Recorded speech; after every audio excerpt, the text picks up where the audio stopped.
आता मेट्रो शहरातील बातम्यांचा वेगवान आढावा घेऊयात। चेंबूरमध्ये झाड कोसळल्याची घटना घडली। याबाबत शिवसेना आमदार संजय शिरसाटांनी भाष्य केले। मुंबई महानगरपालिकेनेही सतर्कता बाळगली पाहिजे असं शिरसाट म्हणाले।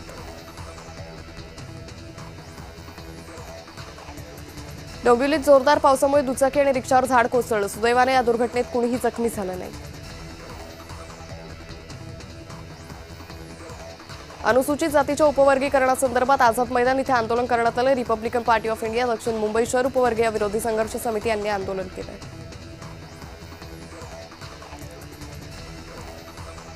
नौकानयन स्पर्धेसाठी शासनाने 10 कोटी रुपयांचं अर्थसहाय्य करावं अशी मागणी अण्णा बनसोड यांनी सुनेत्रा पवारांकडे केली। यावेळी स्वित्झर्लंडमधील नौकानयन स्पर्धेतील सुवर्णपदक विजेत्यांचा गौरवही करण्यात आला। चेंबूर इथं शाळेच्या बसवर झाड कोसळलं। या दुर्घटनेत एका विद्यार्थ्याचा दुर्दैवी मृत्यू झाला असून जखमी विद्यार्थ्यांवर रुग्णालयात उपचार सुरू आहेत।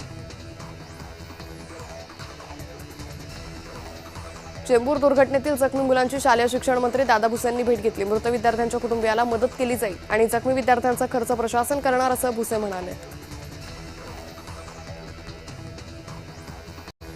नागपुरातील राजघराणा असलेल्या मुदुजीराजे भोसले यांच्या महालात विद्यार्थ्यांचं स्वागत करत प्रवेशोत्सव साजरा करण्यात आला। या निमित्तानं विद्यार्थ्यांना ऐतिहासिक वारसा स्थळाची माहितीही दिली।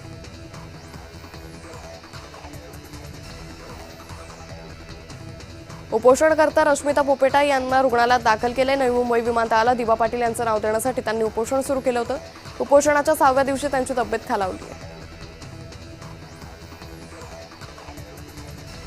मुख्यमंत्री फडणवीसांनी चेंबूर दुर्घटनेची माहिती घेतली। जखमींना सर्व मदत करण्याचा आणि संपूर्ण प्रकरणाची चौकशी करून दोषींवर कारवाई करण्याचे निर्देश दिले।